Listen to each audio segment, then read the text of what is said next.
Verá Brasil, tudo bem com vocês? Espero que esteja tudo muito ótimo. Hoje vamos chegar ao fim do nosso projeto de Cartas a um Jovem Poeta. Esse livro aqui é uma seleção de 10 cartas que o Rainer escreveu para o jovem Capus. São cartas que falam sobre arte, autoconhecimento, sobre a vida. E eu fiz uma série de vídeos falando de cada capítulo. Alguns eu juntei capítulos, e é o caso do episódio de hoje, que eu juntei as cartas 9 e 10, que são cartas assim muito curtas. Na verdade, essas duas cartas, elas reforçam várias coisas que a gente já conversou ao longo de todos os episódios, e eu vou compartilhar aqui com vocês os trechos que eu grifei e achei mais importantes. Eu sei que vocês gostam desses vídeos do Rainer porque eles são meio terapêuticos, né? Pra mim também funciona muito como terapia e eu gosto muito de saber as opiniões de vocês nos comentários. Então a primeira carta, que é a carta número 9, ela foi escrita em 4 de novembro de 1904. Ele vai falar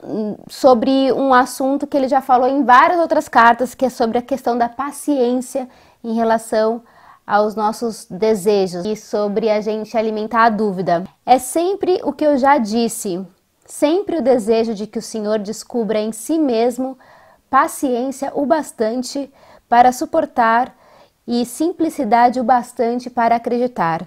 Que o Senhor ganhe mais e mais confiança para aquilo que é difícil, para a sua solidão em meio aos outros. De resto, deixe a vida acontecer. Acredite em mim. A vida tem razão em todos os casos. Eu adorei quando eu li isso daqui, porque eu sempre falo para pessoas próximas a mim, quando estão passando por dificuldades, confia na vida. Quando eu digo acreditar na vida, não é acreditar num Deus. Se você acreditar num Deus, tudo bem, mas eu digo bastante em relação a confiar nas suas próprias decisões, a confiar nas coisas que você acha que são certas e que vão te fazer bem, confiar um pouco na nossa intuição. A gente tem muita intuição em relação às coisas e a gente recebe muitos sinais. E a gente tem a tendência de repetir padrões, né? Então a gente faz uma coisa, a gente vê que não dá certo. Aí a gente vai lá, depois de um tempo, faz numa outra situação, repete aquele mesmo padrão que a gente sabe que não deu certo. É muito maluco isso, e quando ele fala que acredita na vida, a vida tem razão, é porque a vida vai te dar esses sinais. Ó, isso aqui não dá certo, isso aqui dá certo. E qual que é o caminho que você vai percorrer, né? Aí ele diz mais no final dessa carta, que são uma das últimas palavras dela: sua tendência para a dúvida pode se tornar uma boa qualidade se o Senhor a educar. Ela precisa se tornar saber, precisa se tornar crítica. Pergunte a ela, a cada vez que quiser estragar algo seu, por que algo é feio? Exija provas dela. Teste-a, e o Senhor talvez a deixe indecisa e confusa, talvez revoltada. Mas não desista, reivindique argumentos e haja assim, de modo atento e coerente a cada vez mais. Dessa maneira, chegará o dia em que sua dúvida se converterá de uma destruidora em sua melhor colaboradora.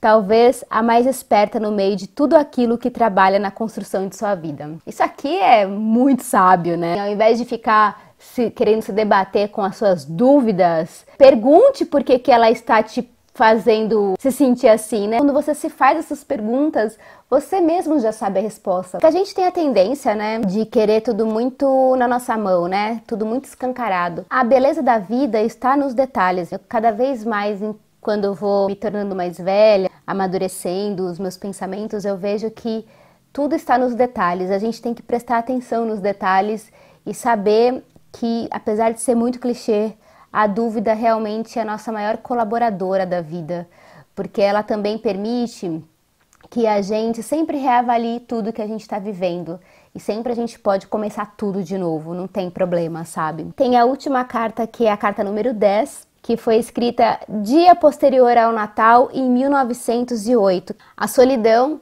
permanecerá e atuará de modo decisivo e sutil em tudo que o Senhor tem a experimentar e a fazer, como uma influência anônima, como o sangue dos antepassados que percorre as nossas veias continuamente, compondo com o nosso próprio sangue, que somos de único e irrepetível a cada nova guinada de nossa vida. Ele fala em todas as cartas praticamente do poder da solidão, da gente se conectar conosco. A gente tem que pensar nessa solidão como algo positivo, que vai nos acompanhar eternamente e só a gente vai saber ressignificar todas essas dúvidas, todos esses conflitos o tempo todo, a cada novo instante. Vocês já assistiram uma série chamada Dark, gente, da Netflix? É uma série alemã que vai falar sobre o tempo. É uma série bastante filosófica e existencial. Você pode se fiar nessa série por dois vieses. Um é a parte divertida, porque você vai ver vários personagens em diversos tempos diferentes, então você vai fazendo uma árvore genealógica lá, e essa é uma brincadeira da série, né? Só que tem um outro viés dessa série, que é a parte filosófica dela, que vai falar sobre a lei do eterno retorno, que o começo é o fim e o fim é o começo. Tem muito a ver com Nietzsche, embora eu não conheça Nietzsche profundamente, mas alguns elementos tem ali. E eu acho que tem a ver com isso, sabe? Que tudo na vida tem um sentido de ser. Todas as coisas, elas acabam se encaixando as suas pecinhas em seus devidos lugares, mas não porque existe um destino e você não tem como escapar dele, mas é porque você tem que passar por algumas questões para você poder evoluir. Só que se você não consegue desvendar qual que é o nó da sua própria existência, você sempre vai voltar para o mesmo lugar, você sempre vai repetir os padrões. A partir do momento que você consegue desvendar esses nós, transformar a sua dúvida em colaboradora, você consegue sair do lugar. Eu acho que isso aqui tem muito a ver com o que fala na série Dark, naquele livro A Insustentável Leveza do Ser, do Milan Kundera também. Enfim, eu acho que grande parte dos filósofos discutem esses temas, né? E para finalizar essa carta e o nosso vídeo, ele termina com uma frase maravilhosa que é a seguinte: a arte é apenas um modo de viver e é possível se preparar para ela sem saber, vivendo de uma maneira ou de outra. Em tudo que é real, há mais proximidade dela do que nas falsas profissões semi-artísticas que, ao simular uma proximidade da arte, na prática negam e atacam a existência de qualquer arte. Você, como artista, você tem que olhar para a vida, você tem que olhar para o ser humano, você tem que olhar para a natureza, você tem que olhar e você tem que ver, você tem que enxergar para poder ser um artista, para poder trabalhar com arte. Porque as respostas para a sua criação estão no outro, estão nas coisas ao seu redor. Você pode ter toda a técnica do mundo, ter estudado todas as teorias, mas é a vida que vai fazer com que a sua arte seja uma coisa única, grandiosa e enriquecedora, não só para você, para o seu próprio ego, tá? Mas para as pessoas que consomem a sua arte. Não sei, a gente está vivendo um mundo tão egóico, né? Eu não sei por que as pessoas elas querem aplausos, mas elas querem aplausos e aí tudo é arte, né? Tudo vira, todo mundo é artista, enfim. Eu sempre digo também que a arte não é que o artista não é um ser humano especial, único, com uma vocação, que nasceu para isso, nasceu com um dom.